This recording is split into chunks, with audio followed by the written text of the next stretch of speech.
अस्सलाम वालेकुम गाइस, क्या हाल चाल है आपके। Again I am here for you. तो I am you know me well, आपको पता ही होगा, आई एम तूबा।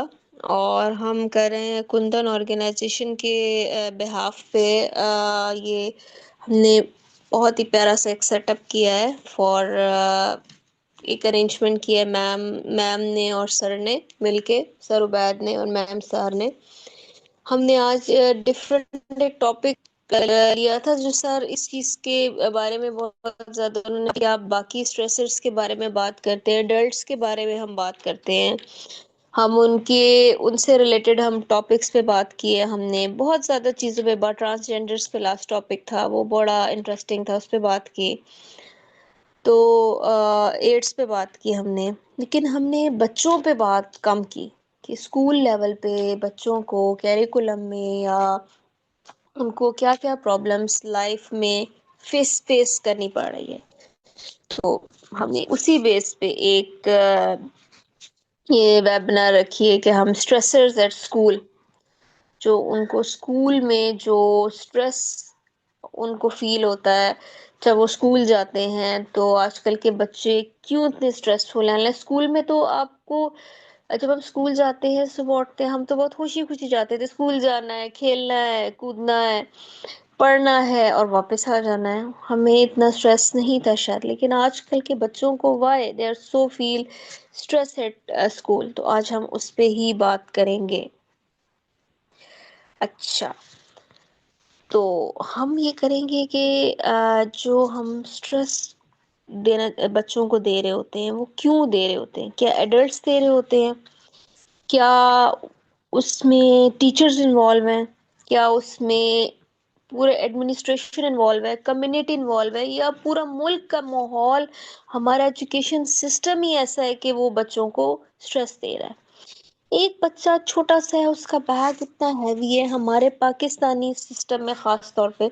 बाहर तो उनके कैबिन्स बने होते हैं, पढ़ाई नहीं, उनको किसी और लेवल पे पढ़ाया जाता है, वो भी इतने लाइक नहीं होते, लेकिन उन पे बैग बर्डन बहुत कम होता है, बैग्स का और सिलेबस का। अब स्ट्रेस क्या होता है?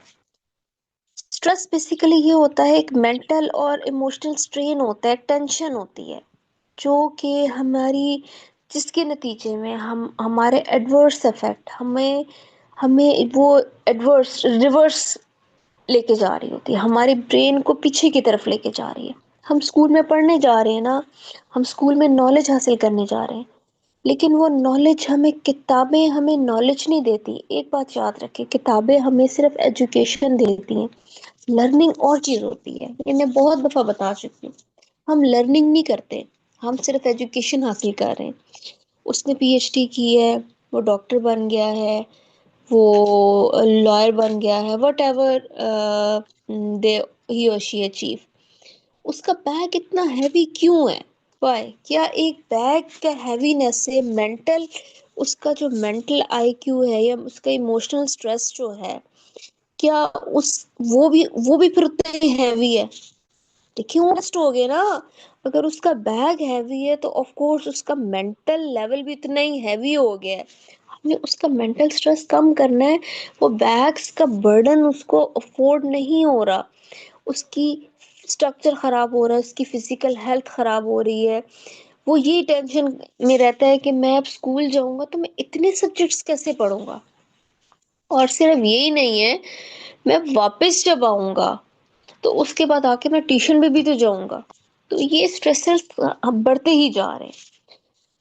तो अब हमने देखना है कि कहाँ से स्ट्रेस शुरू होता है, इसका हमारे बॉडी में कहाँ से इसकी एग्जिस्टेंस आती है। हमारे ब्रेन हमें बताता है कि हम एक स्ट्रेस में आ गए, हम एक खौफ में आ गए।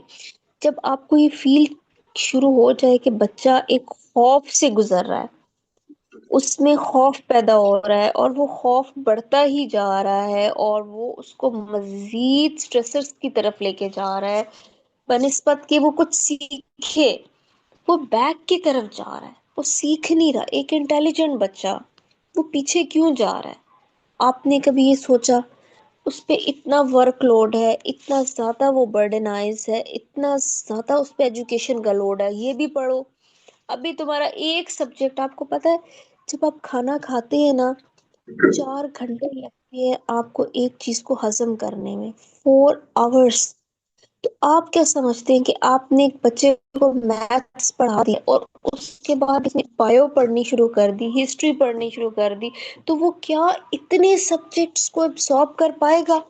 जब एक बड़ा बंदा 4-5 घंटे लेता है खाने को एब्जॉर्ब करने में, उसका डाइजेस्टिव ट्रैक, अल्लाह मियाँ ने हमारा पूरा एक सिस्टम ही ऐसा बनाया है, तो क्या आप ये चीज किस तरह आप सोच सकते हैं कि वो जो बच्चा है वो एक ही स्कूल भी जाए, 7 सब्जेक्ट्स पढ़े, फिर घर आए, फिर पढ़ना शुरू हो जाए, फिर रात को फिर कुरान पढ़े, उनमें से कुछ भी सही नहीं पढ़। वो इंतहाई प्रेशर का, सैडनेस का, हेडेक्स का, डिप्रेशन जोन में जा रहा है, उसका एक ही सर्कल चलता ही जा रहा है और वो खत्म ही नहीं हो रहा, क्योंकि उसको टाइम स्पेस नहीं मिल रही, उसको उसको इतना स्पेस ही नहीं मिल रहा, उसको टाइम नहीं मिल रही। वो एक चीज उसकी भी खत्म नहीं होती तो उसकी सेकंड चीज स्टार्ट हो जाती, तो इसको हमें क्या करना चाहिए? हमें उसे फियर से निकालना है। हमने ये जो ब्रेन का लूप है, हमने इसको अंडरस्टैंड करना है कि उस हमारा ब्रेन क्या कह रहा है। हमारे ब्रेन के जो फ्रंट एरिया है, जो बैक एरिया है, जो हेमिस्फीयर है, फ्रंटल और जो लोब्स हैं, वो हमें क्या कहते हैं, हमारी स्पीच और लैंग्वेज के जो पार्ट्स हैं, या हमारी वो क्या बोल रहा है, जो जहाँ हमारी इंफॉर्मेशन सेट हो रही है, हमारी मेमोरी जा रही है, जहाँ पे हम बोल सक पा रहे हैं। अच्छा, आपको पता है कुछ बच्चे भी जाते हैं, वो इन्वायरमेंटल फैक्टर की वजह से वो इतना स्ट्रेस लेते हैं कि वो बोलना ही छोड़ देते हैं। यार, क्या बोलने का फायदा नहीं, मैंने तो ये पढ़ना है, मेरे माँ बाप ने तो पढ़ाना ही है। देखिए, आप बच्चे को थोड़ा बहुत अंडरस्टैंड करना चाहिए, टीचर्स को भी, कि इतने उनको ऐसा टाइम टेबल मेंटेन करना चाहिए बैग्स को कैरी करने का। मैं भी देख रही होती हूँ बहुत ज्यादा सारे सब्जेक्ट पढ़ाए जा रहे हैं यार। आप अगर एक उर्दू रख रहे हो ना साथ, तो उसके साथ मैथ्स रखें जो कंपलसरी सब्जेक्ट्स है, फिर बीच में ब्रेक दें, उसमें एक आर्ट का पीरियड हो, उसमें एक थोड़ा फन हो, बच्चा एंजॉय करे। फिर एक गैप के बाद आप लास्ट क्लास हमेशा इजी होनी चाहिए और फर्स्ट क्लास हमें कॉम्प्लिकेटेड होनी चाहिए, क्योंकि उसमें बच्चा फ्रेश होता है। हमेशा लास्ट क्लास में बच्चा बहुत लेथार्जिक होता है, बच्चा ही है ना। देखें, आप जॉब करते हो, आप 9 to 5 जॉब करके अब जॉब से जब वापस आते हो तो आप थके टूटे हुए होते हो, अब घर बैठते हो, तो आप क्या एक्सपेक्ट करो कि एक बच्चा इतना हजम कर पाएगा? नो। तो अब ना उसका कोई अटेंशन स्पैन है, ठीक है।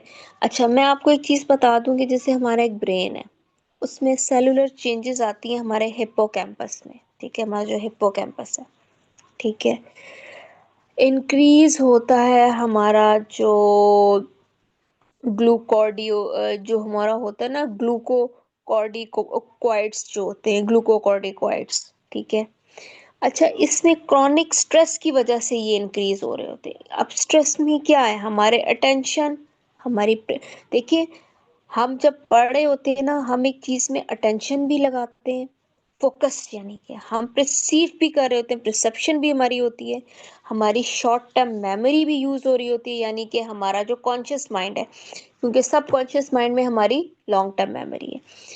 फिर उसके अलावा हमारी लर्निंग भी हो रही होती है, हमारी जो ये हिप्पोकैम्पस और ये जितना एरिया बताया, उसके बाद हमारी वर्ड फाइंडिंग भी। अब इतने काम हमारा एक एरिया कर रहा है, आप सोचें कि उसमें कितनी गुंजाइश है कि वो कितनी चीजों को समा जाए। तो अगर आप वो एक्स्ट्रा स्ट्रेस डालते जाएंगे, लोड ओवरलोड, तो वो क्रॉनिक स्ट्रेस क्या होगा, नींद नहीं आएगी, उसकी न्यूट्रिशन, ना वो खा पी सकेगा, ना उसे अच्छा लगेगा खाना, ना उसका खाने की कोई रूटीन बन रही है, ना सोने की बन रही है, ना खेलने की बन रही है, ना ना पढ़ने की बन रही है। वो इमोशनल स्ट्रेस में जाएगा, यार ना मैं तो पढ़ाई में अच्छा हूँ, ना मैं खेल में अच्छा हूँ, मैं किसी कैटेगरी में तो अच्छा नहीं हूँ, तो मैं क्या हूँ? आजकल के तो बच्चे इसलिए कहते हैं हु आई एम। तो सबसे पहले we have to learn them कि हु दे आर। तो वो जो लेवल एक इंक्रीज होता है ना, उसके अलावा जो सेलुलर चेंजेस आते हैं हमारे हिप्पोकैम्पस में, तो डिक्रीज करती है हमारा रेगुलेशन ऑफ कार्टिसोल। ठीक है, जो सेलुलर चेंजेस आती हैं, तो हमारा ये स्ट्रेस ब्रेन लूप है।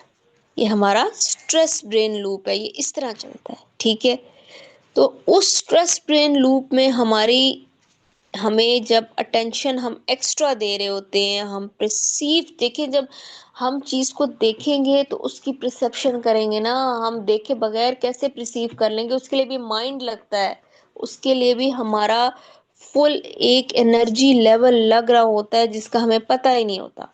अच्छा, अब आ जाते हैं कॉजेज ऑफ स्ट्रेस की तरफ, जो हमें स्कूल में बच्चों को हो रहे होते हैं। अच्छा, अगर इसमें ओवरव्यू किया जाए हमारा, तो एग्जाम्स हैं, ग्रेड्स हैं, फ्रेंड्स हैं, अदर हैं, टीचर हैं, पेरेंट्स हैं, होमवर्क है, इतने ज्यादा हैं स्ट्रेस के। एग्जाम्स जो होते हैं 22%, अभी जो ये क्राइटेरिया बनाया गया है कि 22% कैटेगरी है एग्जाम्स की, स्ट्रेसर्स की। यानी 22% हम एग्जाम्स की वजह से स्ट्रेस हो रहे हैं।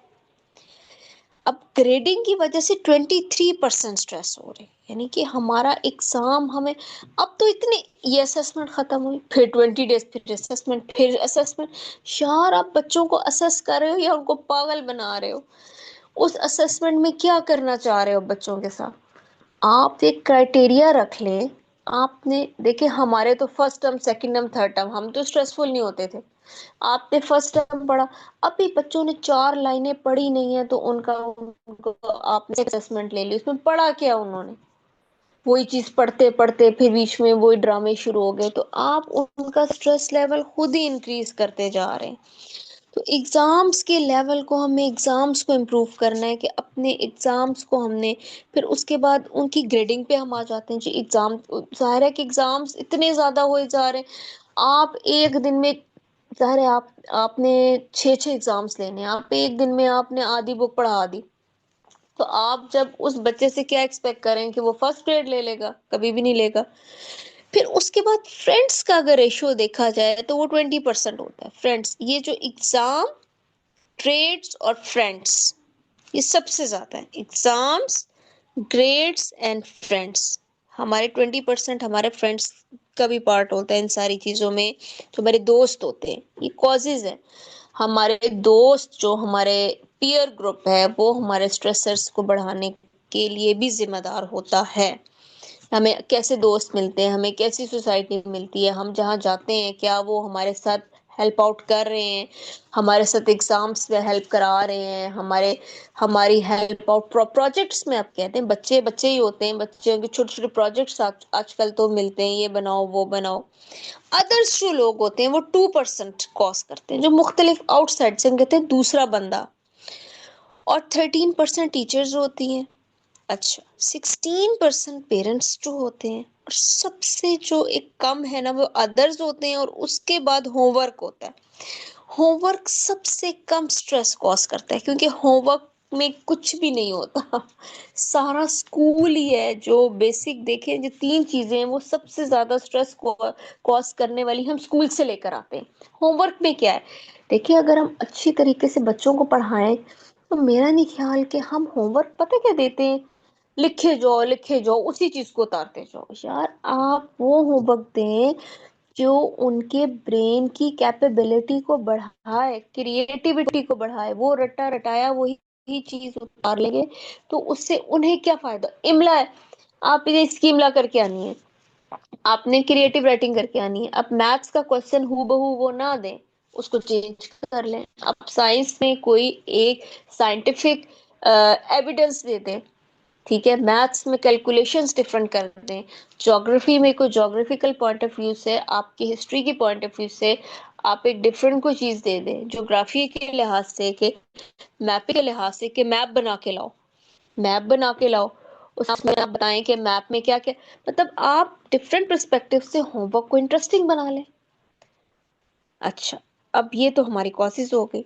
हमने टाइप्स अब पढ़े, तो आपको मैंने पहले ही भी किसी जगह बताया था कि जो हमारे एंगर जो मैनेजमेंट, यू स्ट्रेस होता है, डिस्ट्रेस होता है। यू स्ट्रेस पॉजिटिविटी की निशानी है, और डिस्ट्रेस होता है वो हमारी नेगेटिविटी में ले जाता है। यू स्ट्रेस पॉजिटिव एनर्जी की तरफ लेके जाता है, हमारी एनर्जीज को बिल्ट अप करता है, इसको कहते हैं यू स्ट्रेस।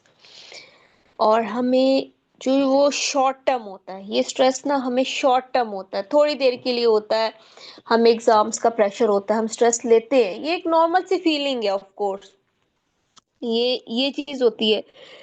फिर हम उसमें अपनी परफॉर्मेंस कैसे इम्प्रूव कर सकते हैं, हम उसमें अपनी कोपिंग स्किल्स को किस तरह इम्प्रूव कर सकते हैं। फॉर एग्जांपल किसी चीज़ को कोई हैंडल करना हो, जैसे कोई टेस्ट आ गया है, तो हमने उसमें अपनी परफॉर्मेंस कैसी देनी है, अगर हमें वो आता है तो हमें कितने टाइम ड्यूरेशन मिला है, हम उसके मुताबिक उसको कवर अप कर लेंगे। पॉजिटिव तरीके से हर चीज़ चल रही होती है, उसे यू स्ट्रेस कहते हैं। अब डिस्ट्रेस होता है, अब कहते हैं वो बहुत डिस्ट्रेस है, यानी कि वो नेगेटिव टर्म में, एंगर की टर्म में आ गया, यानी कि जो आपको अनप्लेजेंट फील कराता है, आपकी एनर्जी उसमें नहीं रहती। वो शॉर्ट टर्म भी हो सकता है, वो अगर वो लॉन्ग टर्म हो जाए तो वो डिस्ट्रेस से डैमेज, आपका डिस्ट्रप्टिव बिहेवियर बन जाता है। जब वो डिस्ट्रप्टिव बिहेवियर बनेगा तो it turns into your disorders, mental stresses, depressions and other things. It's go on and on. ठीक है। तो उसके बाद आपकी ओवरऑल परफॉर्मेंस पे फर्क पड़ता है, आपकी कोपिंग स्किल्स पे, यानी कि आप उस चीज को हैंडल नहीं कर सकते। यहाँ आप चीज को हैंडल कर सकते हो यू स्ट्रेस में।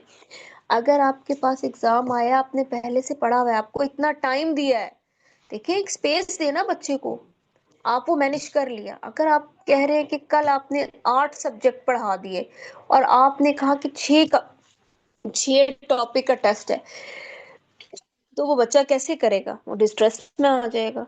तो लाइक दिस, इसको कहते हैं यू स्ट्रेस और डिस्ट्रेस।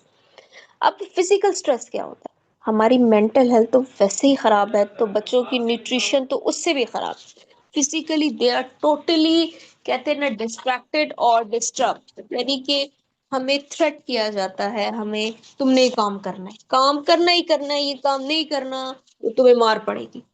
तुमने आज, अच्छा यही नहीं सिर्फ स्ट्रेस होता, घर आके जो ट्यूशन वाले भी, अब तो इसमें ट्यूशन ऐड नहीं है कॉलेज में, पहले नहीं था, तुमने ये काम करके लाना है कल, टीचर्स अलग प्रेशराइज कर रही होती हैं, घर वाले नहीं अभी ये काम करो, खड़े होके कर।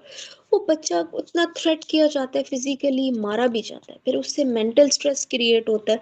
ये फिजिकल स्ट्रेस बता रही। फिर हमारे परसेप्शंस क्या होते हैं, हम बहुत ही अपने आप को कमजोर फील करते हैं, हम कहते हैं यार हर कोई हमें ब्लेम ही कर रहा है, हमें तो कुछ आता ही नहीं है। फिर वो बच्चा जो है वो डिस्ट्रेस में जाता जाता है, यू स्ट्रेस में नहीं जाता। वो उसका कंट्रोल चला जाता है, किसी हर चीज से एतबार उठ जाता है कि मैं तो ये सब्जेक्ट पढ़ ही नहीं सकता, मुझे आता ही नहीं, मुझे कुछ सिखाता ही नहीं। हमारी टीचर ने अभी हमें वो टीचर्स को ब्लेम करता है, कल ही तो 5 सब्जेक्ट पढ़ाए हैं, 5 टॉपिक, और आज कहती है टेस्ट ले लो। ये चीज गलत है, आप एक स्पेस तो दो, आप उनको सिखाओ तो सही। आप सारा पेरेंट्स पे छोड़ देते हो, पेरेंट्स पेरेंट्स खपते रहते हैं, सड़ते रहते हैं, फ्रस्ट्रेटेड होते रहते हैं, बच्चों को मारते रहते हैं, पेरेंट्स को समझ नहीं आता, टीचर्स उन्हें फ्रस्ट्रेटेड करते रहते हैं, तो ये साइकिल चलती रहती है। फिर एक्सपेक्टेशंस जो होती हैं, वो उस चीज पे बहुत, हम एक्सपेक्टेशंस बहुत ज्यादा रखते हैं। स्ट्रेसेस की 4 कैटेगरीज होती है। एंटिसिपेटरी स्ट्रेस होता है जो फ्यूचर में, हम फ्यूचर में क्या स्ट्रेस लेते हैं, हम आने वाले फ्यूचर का, जो बच्चों को स्ट्रेस दिया जाता है। सिचुएशनल स्ट्रेस है जो उनको प्रेजेंट स्ट्रेस मिल रहा है। क्रॉनिक स्ट्रेस है जो अब जिससे अभी गुजर रहे हैं। और रेजिडुअल स्ट्रेस जो पास्ट स्ट्रेस है।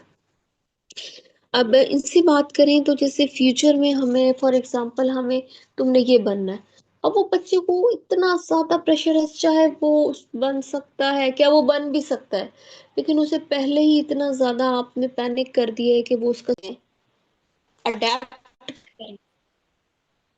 अडेप्टेशन होनी चाहिए उनमें। ठीक है, फिर उसके बाद उसमें क्या कहते हैं कि एक्सेप्ट करें। अगर बच्चों ने कोई चीज़ अवॉइड की है तो उन चेंजेस को आप एक्सेप्ट करना सीखें, बच्चों को सिखाएं कि चीज़ों को, गलत चीज़ों को अवॉइड करें, चीज़ों को ऑल्टर करें, यानी कि चेंजेस को एक्सेप्ट करें, अडेप्ट करें बिहेवियर्स को, और एक्सेप्ट करें रियलिटीज़ को। ठीक है। अब 5 step to overcome exam stress. Exams के स्ट्रेस के लिए क्या होते हैं, देखिए स्टेप 1 क्या है, sweat yourself to exercise more than 20 minutes. Exam का स्ट्रेस दूर करने के लिए ना उनसे कहें कि 20 मिनट्स एक्सरसाइज करें, अपने आप को इतना थकाएं, अपने 20 मिनट्स थका, जब थक जाता है ना बच्चा 20 मिनट्स एक्सरसाइज करें। स्टेप 2 क्या है कि अपनी स्टडी स्टडी टेबल को उनसे कहीं क्लीन अप कर दें बिल्कुल, और एक डिटेल कैलेंडर उनका बनाए, तुमने इस टाइम पे ये करना है, एक डिसिप्लिनरी रूल जरूर बनाए, बगैर डिसिप्लिन के लाइफ बिल्कुल अजीब सी हो जाती है।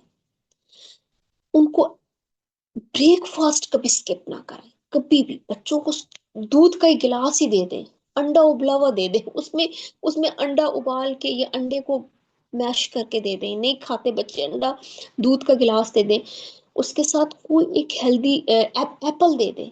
लेकिन आप जरूर उनको इस तरह मत भेजें आप बिल्कुल स्कूल, ठीक है, खाली पेट।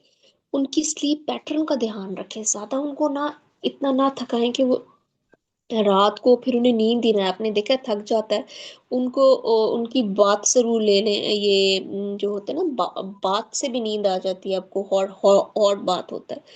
फिर उसके बाद उनसे बातें करें मुख्तलिफ चीज़ों के बारे में, तुमने क्या किया, आज का दिन कैसा रहा, आज कहाँ गए स्कूल में। पेरेंट्स टीचर्स को चाहिए एक ग्रुप पे बिठाएं, आपने स्कूल अपने घर में क्या किया, हमारे यहाँ तो होता है नहीं, पढ़ो पढ़ो पढ़ो। तो उसके बाद म्यूजिक उन सुने, मतलब उनके मुताबिक थोड़ा सा चलने की कोशिश करें, तो क्या होगा, स्लो डाउन हो जाएंगे, वो कीप काम हो जाएंगे, बीप। देखिए ये चीजें मैं आपको बताती हूँ, उनमें क्या क्या चीजें पैदा हो जाएंगी, स्लो डाउन, कीप काम, उनको सिखाएं बी पॉजिटिव, ये कैलेंडर बनाएं, take it easy, unplug, enjoy life, have fun, breathing, relax, go outside and meditate। ठीक है, ये उन्हें सिखाएं। अब मॉडरेटिंग स्कूल स्ट्रेस क्या है, आम जो स्कूल स्ट्रेस होता है कि 45 मिनट्स के लिए आप कंसंट्रेट करें अपनी स्टडी पे, एक बंदा कर सकता है, एक बड़ा भी 20 मिनट्स बल्कि कर सकता है। तो उतना ही पीरियड रखें, इससे ज्यादा मत बढ़ाएं, 30 मिनट से ज्यादा। बच्चों में डिस्ट्रैक्शन शुरू, बच्चे देखना है, आपने देखा है बच्चे एक दूसरे को मारना पीटना लिखना लिखाना, यूं यूं वो गॉसिपिंग करना शुरू हो जाते, तंग करना शुरू हो जाते, लड़के खास तौर पे। उनका एक टाइम लिमिट करें, उनको ब्रेक दें 15 मिनट्स के, ठीक है अब आप आपस में बात कर लो, अब आप ये कर लो कुछ एक्टिविटी, अब आप ड्राइंग बना लो, एक्सरसाइज करें, बाहर लेके, बाहर वहां भी लेके जाएं, देखिए स्कूल्स में भी गार्डन्स बने होते हैं, आप वहां लेके जाएं, चीजों को दिखाएं, उनकी उनके अंदर एनर्जाइज करें ताकि वो आगे की पढ़ाई के लिए तैयार हो जाएं। अब मॉडरेटिंग स्कूल स्ट्रेस क्या है कि स्लीप स्लीप पैटर्न उनका अच्छा रखें ताकि उनकी स्लीप रिड्यू उनकी जो स्ट्रेस है वो रिड्यूस हो, उनकी हेल्थ अच्छी हो। एटलीस्ट 8 आवर ऑफ स्लीप बहुत ज़रूरी है, ठीक है उनको, उनकी रात की, अगर आपने जैसे आप समझते हैं ना रात को पढ़ना चाह रहे हैं, तो उनकी 8 घंटे की स्लीप बहुत ज़रूरी है, ठीक है। उनके साथ देखिए खामोशी भी अच्छी लगती है कि हर वक्त चू चू चू चू लगाई होती है पेरेंट्स ने, ये कर लो वो कर लो, थोड़ा सा उन्हें रिलैक्स होने दें। अगर वो किसी चीज में कंफर्टेबल फील करते हैं, एक सोफे पे बैठना, कहीं जिस तरह बड़े अच्छा फील करते हैं, बच्चों की भी एक लाइफ होती है, उनकी उनको जोन में थोड़ी देर अलहदा छोड़ दें, उनसे तवज्जो हटा लें, जो वो खुशी से करना चाहते हैं उनके करने दें आधे घंटे, ताकि वो अपने माइंड को रिलैक्स कर दें। उनको उनका कहें कि अपने काम को कंप्लीट करके हमेशा टेबल से उठें, कोई भी अपने, और ताकि आप जब भी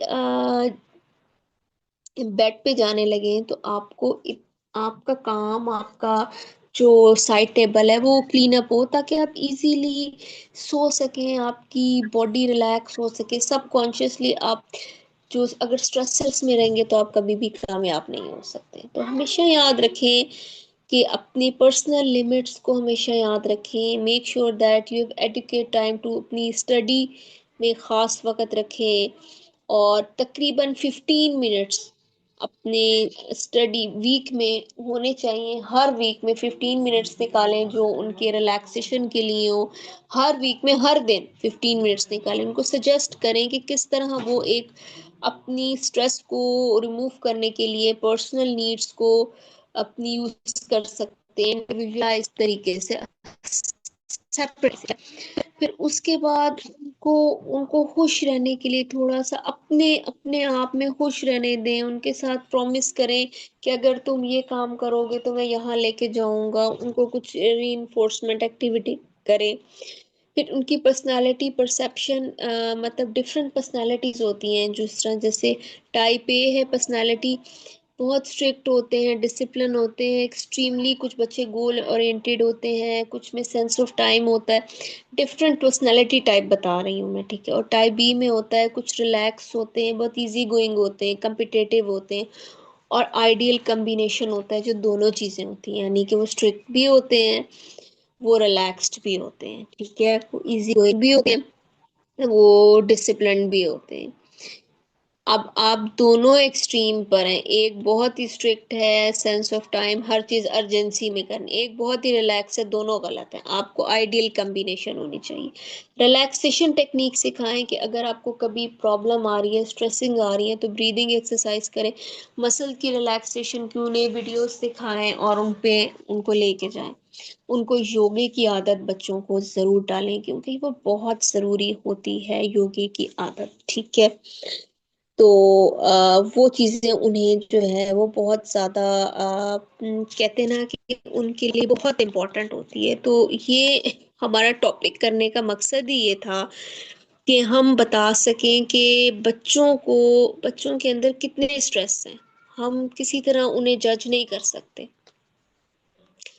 लेकिन हम जज अगर नहीं कर सकते तो हम उन्हें उनको मैनेज तो कर सकते हैं ना। हम उन्हें साथ बिठा के, हम उनको हम उनके बारे में जान के, हम उनके बारे में समझ के, हम उनको एक जगह बिठा के हम उनकी अंडरस्टैंडिंग तो कर सकते हैं, ठीक है। तो हम देखिए, educator who want what's best for kids, सुन लें, एजुकेटर वो होता है who wants what's best for kids, and who went into education to support the learning and growth of the children, and also feel demoralized and exhausted.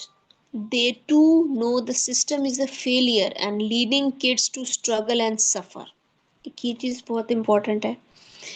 और एक और चीज़ थी कि मैं ये आपको बताना चाह रही थी, anxiety doesn't always look like a nervous child, some time it look like a quite angry और डिफिकल्ट चाइल्ड। तो ये थी आज की सारी हमारे स्ट्रेसर्स जो हमारे बच्चे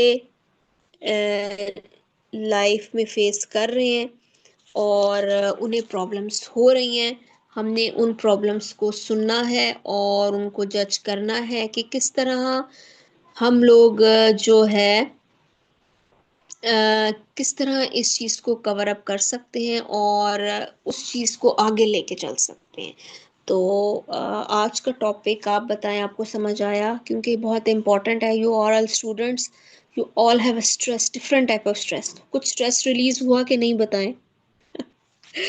कुछ आप लोग जो आए हुए हैं, कुछ आप लोगों का स्ट्रेस आपको पता चला, आपको किस किस वजह से स्ट्रेस होता है? तो एनीवन टेल मी के आप लोगों के कुछ स्ट्रेस पैटर्न का कुछ पता चला? तो किसी का कोई क्वेश्चन है तो प्लीज पूछें, ताकि और बताएं, give me feedback of the stressors के। जी बेटा जी। जी, मेरे ख्याल में सुमेरा का हैंड रेज हुआ था, आपको माइक ओपन करके क्वेश्चन कर लें। एक मिनट, जी सुमेरा अस्सलाम तो वालेकुम। कौन सी डॉक कौन सुमेरा? जी अच्छा जी। सुमेरा जी, बेटा बोले। जी जी जी, सुमेरा जी बेटा जी बोलो। मैम, मैं जो शुरू की आपकी बातें सुन रही थी, तो उसमें मुझे जी जी ये फील हुआ कि जब तक हम हमारा हमारा सिस्टम चेंज नहीं हो जाता, हमें बच्चों को ये पता नहीं चलने देना चाहिए कि ये सिस्टम ठीक नहीं है। क्या ख्याल है आपका? ऐसे तो बच्चे उनके पास दूसरा सिस्टम है नहीं, और जो है उसको हम बुरा कह रहे हैं, तो वो कैसे पढ़ेंगे? कि नहीं, पहले ही आप देखिए, देखिए छुट्टियों का। हम्म।